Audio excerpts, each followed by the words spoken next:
नमस्कार, news India देख रहे हैं आप। मैं हूं आपके साथ निशा तिवारी। बात कर लेते हैं मौसम की।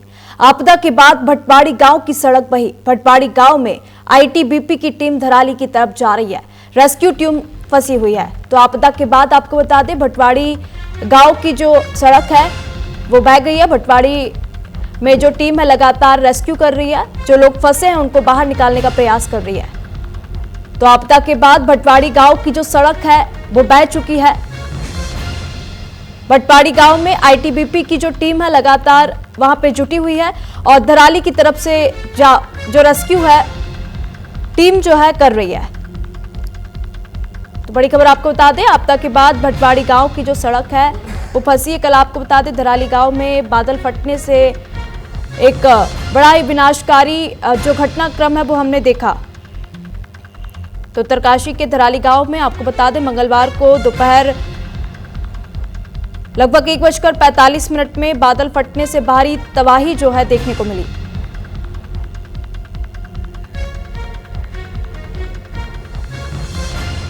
तो उत्तराखंड में एक बार फिर से कुदरत का कहर देखने को मिल रहा है। कुदरत के कहर से जो वहां के लोग हैं वो जूझ रहे हैं।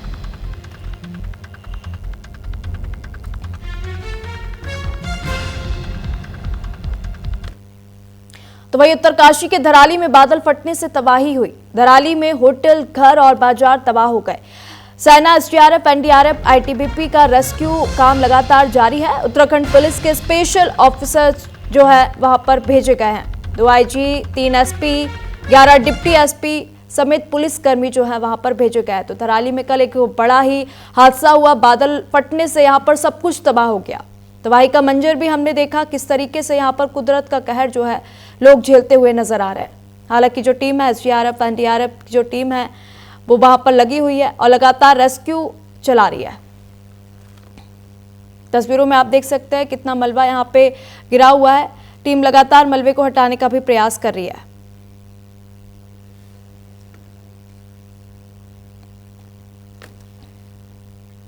तो वहीं उत्तरकाशी में आज सभी स्कूल बंद रहेंगे। नदी किनारे बसे घर खाली कराने के आदेश दिए गए हैं। भटवाड़ी से लेकर चनियाली सोड़ तक घर खाली कराए जाएंगे। लोगों से नदी के किनारे ना जाने की अपील भी की गई है। तो नदी के पास जो घर हैं उनको खाली कराने के निर्देश दिए गए हैं। साथ ही साथ स्कूलों की छुट्टी रहेगी। शैक्षणिक संस्थान जो है बंद रहेंगे। नदी के आसपास जितने भी घर हैं उनको, जहां पे वो जो लोग रहते हैं उनको हटाने के लिए कहा गया है। नदी के आसपास नहीं जाने की भी प्रशासन लगातार अपील कर रहा है। तो उत्तराखंड में लगातार बारिश का दौर जारी है। उत्तराखंड में तबाही का मंजर जो है एक बार फिर से देखने को मिल रहा है। तो वहीं उत्तरकाशी आपदा पर मुख्यमंत्री धामी बोले, केंद्र से पूरी सहायता मिल रही है। मुख्यमंत्री ने कहा है धामी सरकार मुश्किल के घड़ी में साथ है। सीएम धामी ने कहा है तो केंद्र सरकार से पूरी सहायता मिल रही है। मुख्यमंत्री पुष्कर सिंह धामी का बयान सामने आया। उन्होंने कहा सरकार मुश्किल के घड़ी में सभी के साथ है। मुख्यमंत्री पुष्कर सिंह धामी का बयान सामने आया है।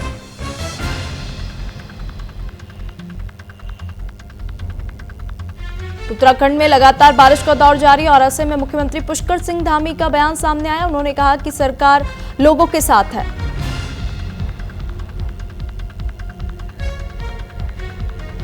उत्तरकाशी में कल जो आपदा आई, बादल फटा, धराली गांव में बादल फटा और कुछ ही सेकंड्स में सब कुछ तबाह हो गया। तबाही का मंजर भी हमने देखा। हालांकि मुख्यमंत्री पुष्कर सिंह धामी का बयान सामने आया। उन्होंने कहा कि प्रशासन लोगों के साथ है, हर संभव मदद दी जा रही है।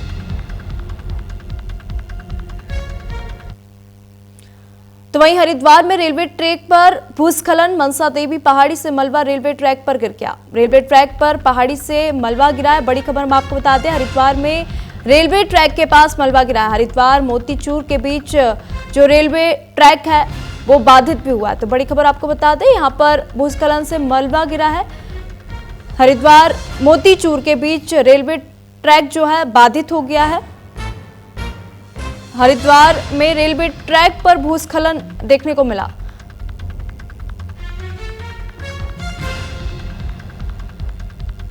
तो हरिद्वार रेलवे ट्रैक पर मलबा गिरा है। आपको बता दें, हरिद्वार मोतीचूर के बीच जो रेलवे ट्रैक है उसे भी बाधित कर दिया गया है। यहां से अब कोई भी ट्रेन नहीं गुजर पाएगी।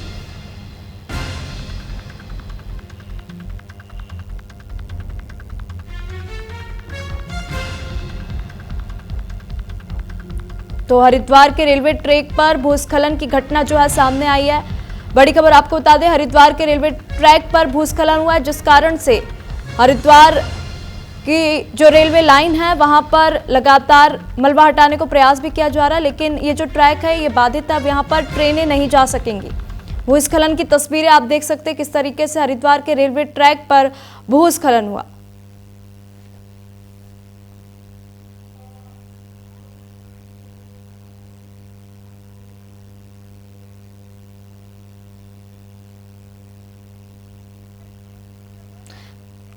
तस्वीरें आप देख सकते हैं किस तरीके से यहाँ पे रेलवे ट्रैक पर मलबा गिरा है। हरिद्वार में रेलवे ट्रैक के पर भूस्खलन हुआ, तस्वीरें आप देख सकते हैं। यहाँ पे आपको बता दें, भूस्खलन के कारण ट्रैक को बाधित भी कर दिया गया है। यहाँ से कोई भी ट्रेन अब नहीं गुजर सकेंगी। तस्वीरों में आप देख सकते हैं किस तरीके से यहाँ पर रेलवे ट्रैक के ऊपर मलबा गिरता नजर आ रहा है। तो रेलवे हरिद्वार का जो रेलवे ट्रैक है वहां पर भूस्खलन की जो घटना है वो आई है।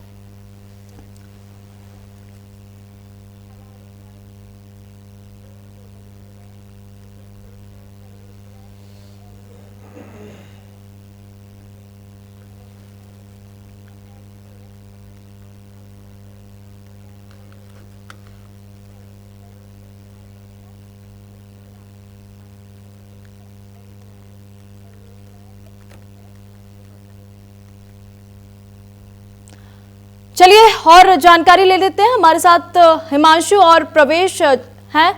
हिमांशु, प्रवेश, बहुत बहुत स्वागत है। सबसे पहले प्रवेश, मैं आपके पास आना चाहूंगी क्योंकि जिस तरीके से हम देख रहे हैं कुदरत का कहर उत्तराखंड में लगातार हमको देखने को मिल रहा है। कल उत्तरकाशी के धराली गांव में जो हमने तबाही का मंजर देखा, मतलब कुछ ही सेकंड्स में यहाँ पर सब कुछ तबाह हो गया। इस वक्त क्या स्थिति है प्रवेश वहां पर? मैं आपको बता दूं निशा कि जिस तरीके से कल बादल फटने के बाद बड़ी आपदा आई थी वहां पर, और इसी को देखते हुए काफी लोगों को भी बहने की आशंका थी, जिसको देखते हुए अभी तक की जो पुष्टि हुई है लगभग 4 लोगों की मृत्यु होने की प्रशासन ने पुष्टि कर दी और अभी तक लगभग 70 से ज्यादा लोग लापता बताए जा रहे हैं मिली जानकारी अनुसार। और अभी तक देर रात्रि तक जो मिली जानकारी है उसके अनुसार लगभग 130 लोगों का रेस्क्यू भी कर लिया गया है। और इसी की तरह से वहां से गंगोत्री नेशनल हाईवे पर लगभग 80 से 90 किलोमीटर पहले जो है सड़क भी धंस गई है, जिसको देखते हुए कि जो प्रशासन की टीम है और जो जिलों से वहां पे पहुंचने का प्रयास कर रही थी, जो भी रास्ते में जा रही थी, वो भी फंस रही है, वो भी दिक्कतों का सामना करना पड़ रहा है। अब देखना होगा कि आगे प्रशासन किस तरीके से वहां की जो सड़क धसी हुई है उस पर किस तरीके से काम करता है। लेकिन जो वहां पर राहत बचाव कार्य है वो लगातार जारी है। बीते कल दोपहर 1 बजे से जिस वक्त ये हादसा हुआ था उसके कुछ ही चंद मिनटों बाद जो वहां से आर्मी का कैंप था लगभग 5 किलोमीटर की दूरी पर था, और आर्मी के जो जवान थे वो 10 मिनट के अंदर अंदर जो मौके पे लोकेशन पर थे वो पहुंच गए थे। और जिस तरीके से कल दोपहर से ही बीते 18-19 घंटे हो चुके हैं और लगातार जो राहत बचाव कार्य जारी है, और मुख्यमंत्री पुष्कर सिंह धामी आज खुद वहां पर पहुंचकर मौके की स्थिति का जायजा लेंगे और देखेंगे कि क्या हालात बने हुए वहां पर। जी नहीं सर। ठीक है हिमांशु, मैं आपके पास आना चाहूंगी। उत्तराखंड में इस वक्त मौसम किस तरीके का है? आज उत्तराखंड में कौन कौन से जिलों में अलर्ट जारी किया गया है बारिश को लेकर?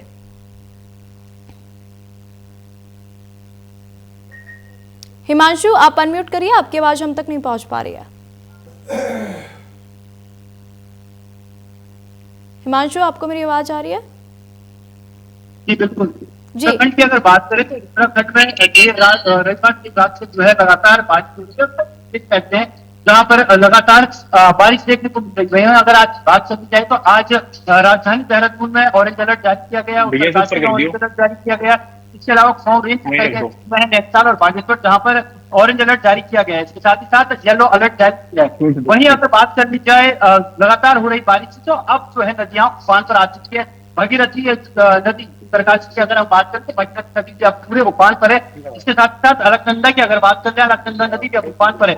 और गंगा जी के जलस्तर की अगर जहां तक हम बात करते हैं तो गंगा जी का जलस्तर है खतरे के निशान का वो 294 मीटर है। इसके अलावा अभी वर्तमान में गंगा जी 294.70 मीटर पर बह रही है, 12 सेंटीमीटर कम जो है बह रही है। ऐसे में उम्मीद जताई जा रही है कि आज दोपहर तक गंगा जी अपने खतरे के निशान से ऊपर बहेगी, जो निचले इलाकों में हरिद्वार जैसे मैदानी इलाकों में बाढ़ की संभावना जताई गई है। इसके साथ ही साथ क्योंकि लगातार बारिश हो रही है, आपदा विभाग अलर्ट मोड पर है। एसडीआरएफ और एनडीआरएफ की अगर बात कर ली जाए तो ये भी अलर्ट मोड पर रखे गए हैं, और तमाम अस्पताल चाहे वो उत्तरकाशी के हो या देहरादून से हो या ऋषिकेश एम्स में हो, वो तमाम अस्पताल भी अब जो है अलर्ट मोड पर रखे गए हैं और जितनी भी एम्बुलेंस है उत्तरकाशी जिले में इस वक्त है, उत्तरकाशी जिले की एम्बुलेंस को अलर्ट मोड पर रखा गया। ठीक है, मैं फिर से प्रवेश आपके पास आना चाहूंगी, क्योंकि जिस तरीके से हम देख रहे हैं धराली में हमने कल तबाही का मंजर तो देखा, अभी तक राहत और बचाव कार्य कहां तक पहुंच पाया है? जिस तरीके से वहाँ पे एसडीआरएफ, एनडीआरएफ और जो अन्य संबंधित विभाग है वो लगातार मौके पर बने हुए हैं और जो डीएम जिलाधिकारी वहाँ के उत्तरकाशी के डीएम उत्तरकाशी, एसएसपी उत्तरकाशी, हर जो जवान है, जो भी संबंधित विभाग के आला अधिकारी हैं मौके पर स्थिति का जायजा ले रहे हैं। और जिस तरीके से इतनी बड़ी आपदा आने के बाद मुख्यमंत्री पुष्कर सिंह धामी कल राज्य से बाहर दौरे पर थे, लेकिन जिस तरीके से आपदा आई उसके तुरंत कुछ मिनटों के बाद, कुछ चंद लम्हों के बाद उत्तराखंड में आए और देहरादून पहुंचकर उन्होंने आपदा कंट्रोल विभाग में पहुंचकर अपना जो भी था आला अधिकारियों से बातचीत करते हुए तुरंत एकदम स्थिति का जायजा ले रहे थे। और जिस तरीके से अभी मौके पर स्थिति पर पहुंचने का लोकेशन पर प्रयास किया जा रहा है, लेकिन बारिश इतनी ज्यादा है उत्तराखंड में, लगातार बीते 4 दिनों से बारिश इतनी ज्यादा हो रही है कि अभी इस वक्त भी हम लोकेशन से लगभग 80 से 90 किलोमीटर पहले खड़े हैं, जिस वजह से बारिश इतनी ज्यादा है कि आगे जा पाना थोड़ा सा मुश्किल बना हुआ है। लेकिन फिर भी प्रयास करेंगे और आगे जाकर वहां पर देखेंगे कि किस तरीके का प्रयास जारी है विभाग द्वारा और अन्य जो टीमें हैं उनके द्वारा। ठीक है प्रवेश, यहाँ पे रेस्क्यू अभियान भी चलाया जा रहा है और मलबे को हटाने का भी प्रयास किया जा रहा है, तो ये प्रोसेस अभी कहाँ तक पहुंची है? जी निशा, मैं आपको बता दूं कि जिस तरीके से भारत जो आर्मी के जवान हैं वो लगातार डटे हुए हैं और जिस तरीके से लगातार जो है रेस्क्यू अभियान चलाया जा रहा है, लगभग बताया आपको कि देर रात्रि तक जो मिली जानकारी अनुसार थी 130 लोगों को रेस्क्यू कर लिया गया था। 4 लोगों की मृत्यु होने की पुष्टि हो चुकी है और लगभग अभी 70 से 80 लोग लापता बताए जा रहे हैं। अब देखना होगा कि ये जो लापता लोग हैं, ये लोग कब तक इन लोगों का रेस्क्यू अभियान चल पाएगा या कब तक रेस्क्यू अभियान जारी रहेगा, ये कह पाना थोड़ा मुश्किल होगा क्योंकि बारिश लगातार जारी है। इसी को देखते हुए तो सरकार लगातार जो है आला अधिकारियों को निर्देशन भी दे रही है और जिस तरीके से मुख्यमंत्री पुष्कर सिंह धामी आज फिर से वहां पर पहुंचेंगे और राज्य सरकार ने 20 करोड़ की मंजूरी दे दी है राहत बचाव संचालित करने के लिए। ठीक है प्रवेश, वहां पर जो लोग थे, जो लोग वहां पे रहते थे, तो अब उनको कहाँ पे शिफ्ट किया गया है? वहां पे तुरंत मौत की स्थिति पे तुरंत वहां पे एक स्कूल था, जो सरकारी स्कूल था, उसको वहां के लिए सेंटर बनाया गया। जिस तरीके से जो भी वहां के लोग थे, जो भी स्थानीय लोग थे, उन लोगों को वहां पर पहुंचाया गया है रेस्क्यू करके। और साफ तौर से निर्देशन सरकार लगातार दिए गई है कि किसी भी अनावश्यक रूप से घर से बाहर न निकले। अगर कोई भी काम हो या कोई भी जरूरी काम हो तभी घर से बाहर निकले। अब देखना होगा कि प्रशासन ये जो राहत बचाव कर रहे हैं कब तक पूरा कर पाएगा। जी निशा, ठीक है। अभी प्रवेश, अगर बात करें वहां के मौसम की, तो इस वक्त वहां पर क्या स्थिति है? वहां का मानसून कैसा है, मौसम कैसा है? लगातार बारिश हो रही है। जिस तरीके से कल देखा गया था कि एक के बाद एक लगातार 2 बादल फटे थे, इसी को देखते हुए जो मौसम है, मौसम तो भाई मैं यहाँ पे रोकना चाहूंगी। हमारे साथ पुष्कर सिंह धामी कुछ कह रहे हैं, ये सुनते हैं। सभी को जल्दी से जल्दी राहत के काम किए जाएं, बचाव के कार्य किए जाएं। जिला प्रशासन के लोग वहां पहुंच रहे हैं, साथ में हमारे सेना के लोग, एनडीआरएफ, एसडीआरएफ, आपदा प्रबंधन विभाग लगातार कोशिश कर रहा है कि हमारी सर्वोच्च प्राथमिकता है कि सभी को इस समय राहत की जाए, सभी को बचाया जाए और हर प्रकार से जान माल की सुरक्षा की जाए।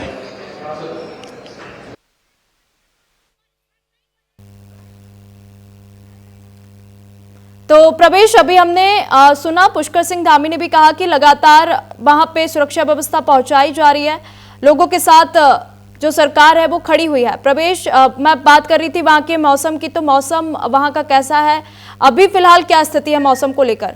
क्या वहां पे आज भी अलर्ट जारी किया गया है? निकल लगातार बारिश हो रही है। अगले जो 24 या 36 घंटे का था वो पूर्वानुमान दिया गया था कि बारिश लगातार इसी की तरीके से बनी रहेगी, जिस वजह से जो राहत बचाव की टीमें हैं, जो आर्मी के जवान है, एसडीआरएफ, एनडीआरएफ के जो जवान है, सबको दिक्कतों का सामना करना पड़ रहा है रेस्क्यू करने में।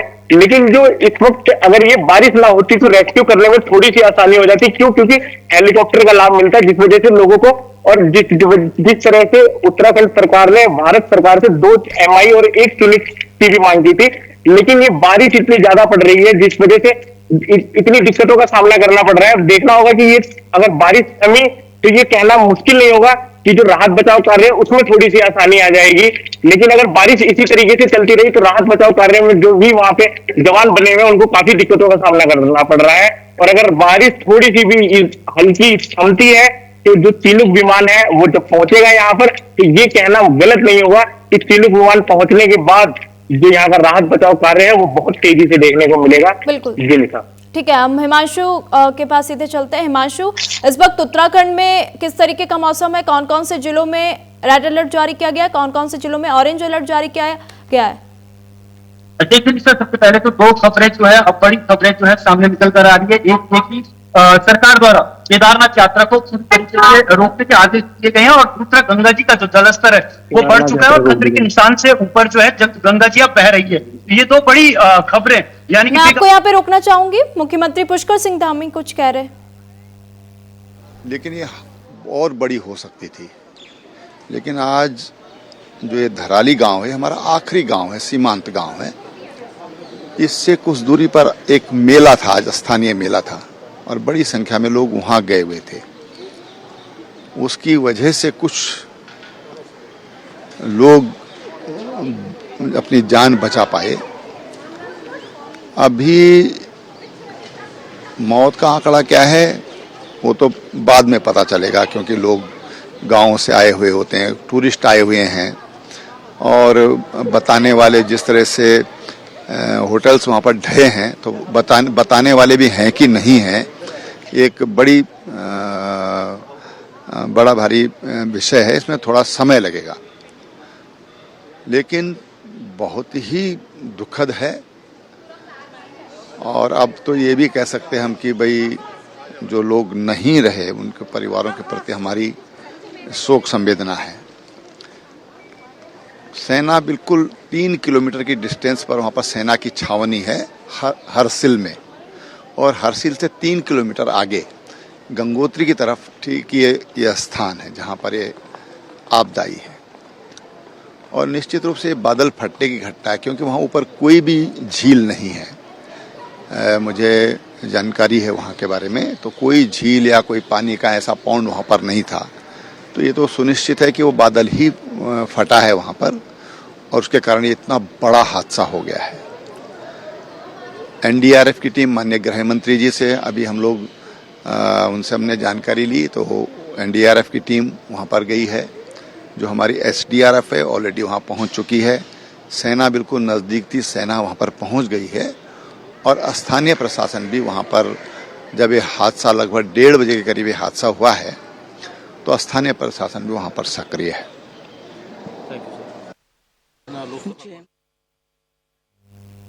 ठीक है। उत्तराखंड के पूर्व मुख्यमंत्री त्रिवेंद्र सिंह रावत ने भी कल की जो घटनाक्रम हुई उसको लेकर अफसोस भी जताया। उन्होंने भी कहा कि राहत बचाव कार्य जारी है। मैं हिमांशु फिर से आपके पास आना चाहूंगी, और हम बात कर रहे थे मौसम की।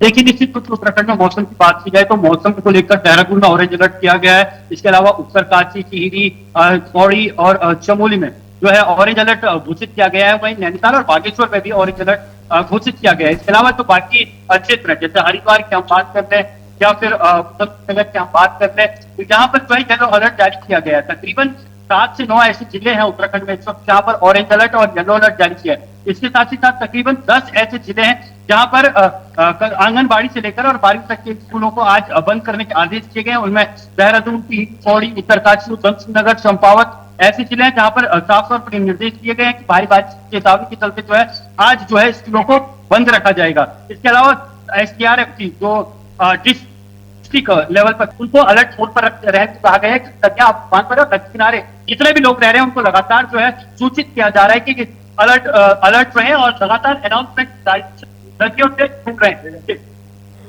ठीक है हिमांशु, यहाँ पे बात कर लेते हैं क्योंकि यहाँ पे पर्यटक लोग काफी संख्या में घूमने आते हैं, और ऐसे में मौसम को देखते हुए पर्यटकों के लिए क्या कुछ चेतावनी जारी की गई है? देखिए, जब भी उत्तराखंड में मानसून दस्तक देता है तो उसी टाइम पे जो है अलर्ट जारी कर दिया जाता है कि अगर आप उत्तराखंड आ रहे हैं तो उत्तराखंड आने से पहले मौसम की जानकारी जरूर लें और उसी हिसाब से जो है यात्रा अपनी शुरू करें। इसके अलावा पर्यटकों को सूचित करने के लिए लगातार मौसम की अपडेट दी जाती है। हर 3 घंटे में जो है मौसम विज्ञान केंद्र और राज्य आपदा प्रबंधन विभाग द्वारा जो है पॉपअप मैसेज के जरिए उनको अपडेट किया जाता है कि आने वाले 3 घंटे के बाद मौसम कैसा रहने वाला है। इसके साथ ही साथ लगातार मुख्यमंत्री पुष्कर सिंह धामी या मौसम विज्ञान केंद्र निदेशक है, इसके अलावा आपदा सचिव लगातार करते रहते हैं लोगों से कि जब भी उत्तराखंड आते हैं तो मौसम को जरूर देखते हुए आए। क्योंकि इस वक्त चारधाम यात्रा चल रही है। ऐसे में कई जगह जो है लैंडस्लाइड की खबरें सामने आ रही है, और लैंडस्लाइड की खबरें सामने आने के बाद जिस तरीके से केदारनाथ यात्रा लगातार बाधित हो रही थी, चाहे पैदल मार्ग की बात कर ली जाए या सोनप्रयाग से आगे की बात कर ली जाए, सोनप्रयाग से गौरीकुंड तक की बात कर ली जाए, तो लगातार जो है बाधित हो रही थी। तो इस वजह से अब जो है केदारनाथ यात्रा को पूरी तरीके से रोक दिया गया, और केदारनाथ यात्रा को रोकने के साथ ही जितने भी लोग वहां पर होंगे उन्हें भी रेस्क्यू किया जाएगा, क्योंकि ऐसी परिस्थितियों में जितने भी श्रद्धालु हैं उनको केदारनाथ नहीं छोड़ा जाता। इसके अलावा गंगोत्री में कुछ श्रद्धालु वहां पर दर्शन करने गए थे, और दर्शन करने के दौरान जब यह हादसा हुआ तो कुछ लोग वहां पर भी जरूर फंसे हुए हैं, और उनको भी निकालने की पूरी तैयारी की जा रही है। 2 MI और 1 चिनूक हेलीकॉप्टर की मांग की गई थी, जो उत्तराखंड सरकार को भारत सरकार द्वारा मिल चुका है, और 2 जो हेलीकॉप्टर है वो यूकाडा के 2 जो हेलीकॉप्टर है वो सहस्त्रधारा हेलीपैड पर है, और सहस्त्रधारा हेलीपैड पर वो उड़ान भरने के लिए तैयार है। लेकिन मौसम की ऐसी बेरुखी है कि जो हेलीकॉप्टर है, चाहे वो भारत सरकार द्वारा उत्तराखंड को दिए जा रहे हैं इस वक्त बचाव राहत आपदा के लिए, या फिर जो यूकाडा के अपने हेलीकॉप्टर हैं, तो वो अभी उड़ान नहीं भर पा रहे। जैसे मौसम साफ होगा तो वो इसके बाद उड़ान भरेंगे।